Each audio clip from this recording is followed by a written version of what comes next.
দেহায়া সাম্পা ফুল সুয়াইও না বান্দরের রুল। মানে কি আমাকে একটু সাবটাইটেল দিতে হবে। বলবো মানে হচ্ছে যে খুব সুন্দর চম্পা ফুল দেখায় একেবারে এমন আচরণ করো না যেটা বানরের মতন হয়ে যায়, যা দেখাচ্ছ ওটাই আচরণে দেখায়ও।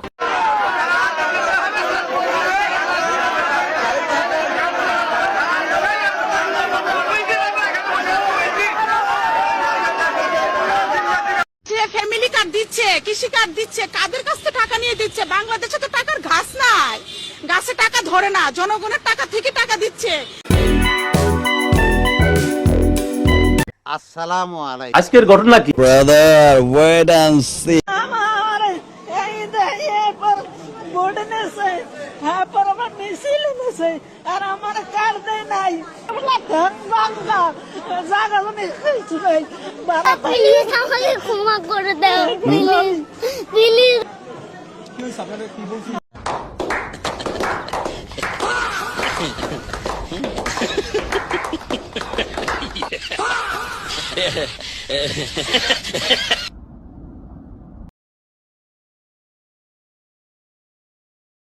আর একটা ইনফরমেশনের জন্য আমি বলে রাখি মাননীয় মন্ত্রী মহোদয়কে যে যে বিকাশ বা নগদ নাম্বার দেওয়া থাকে, অনেক সময় দেখা যায় নাম থাকে আব্দুর রহিমের, কিন্তু বিকাশ বা নগদ নাম্বার দেওয়া থাকে মেম্বার সাহেবের বা চেয়ারম্যান সাহেবের। আপনি ঈদের নামাজ আজকে পড়তে গেছে, কে আসছে তা জানেন? আওয়ামী লীগের গডফাদার চুপ্পু সাহেব এখানে আসছে।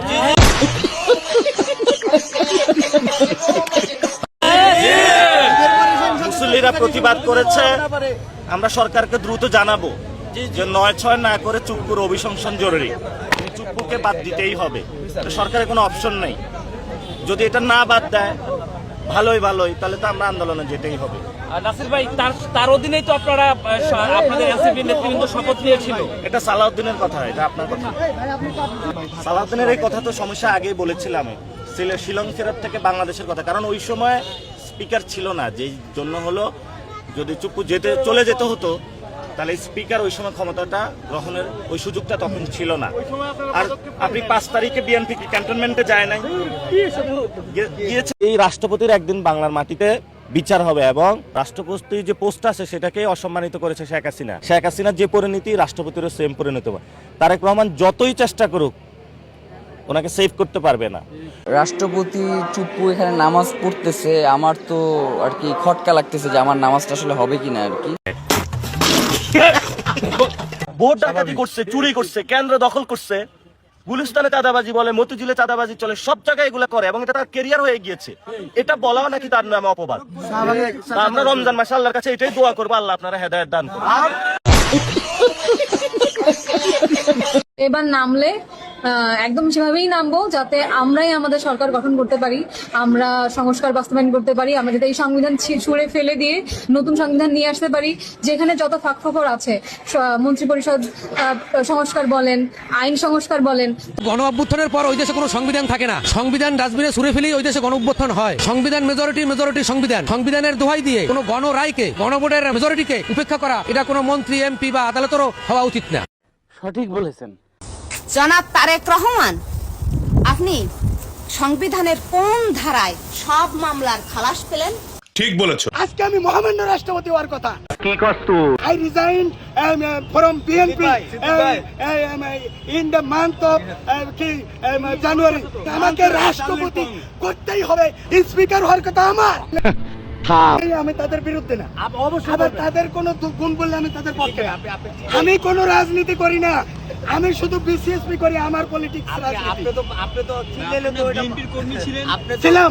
Late bygones be bygones, take care in future. I resigned from BNP in the month of January 2020. Resign দেওয়ার কারণ হলো আমি একজন ত্যাগী কর্মী। আজকে মেজর হাফিজ স্পিকার হওয়ার কথা, স্পিকার হওয়ার কথা আমার।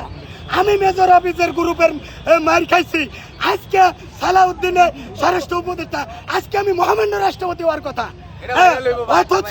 অথচ অথচ যারা শিলং থেকে আসছে তারা কয় গণভোট মানি না। তাহলে জনগণ তোমাদেরকে দেখাই দিবে গণভোট তোমার মানার কথা না। একবার ওরে মা ওরে বাপ ছাড়িয়ে দে মা কান্দে বসি বিজ্ঞান সাল কারা আর কারা জানো না কেমনে মানাইতে হয় সেটা ভাইরাল সিদ্দিকও জানে, বিসিএসপি জানে, এদেশের আপামার জনগণ, এদেশের সমস্ত জুলাই প্রেমিক এবং দেশপ্রেমিক গণতন্ত্র মানা সবাই জানে যে কিভাবে এই হাসিনা হলো বিশ্ব সেরা লেডি আয়রন লেডি। তাকে যখন আমরা তাড়াইতে পারছি তখন আর কাউকে গুনার টাইম আমাদের নাই।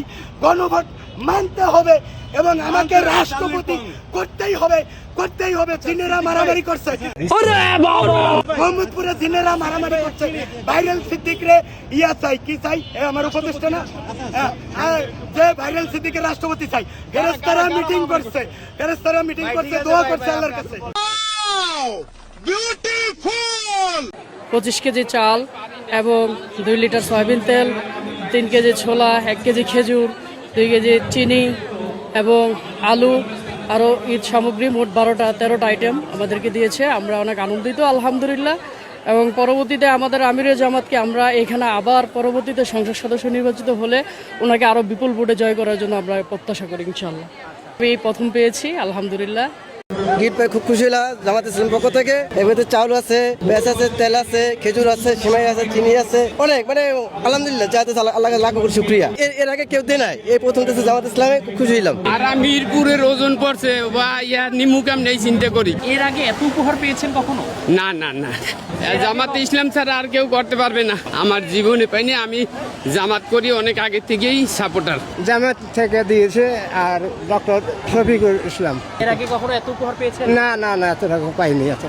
আজকের জীবনের প্রথম এটা। কয়দিন চলতে পারবে আপনার পরিবার? প্রায় 1 মাস চলবো।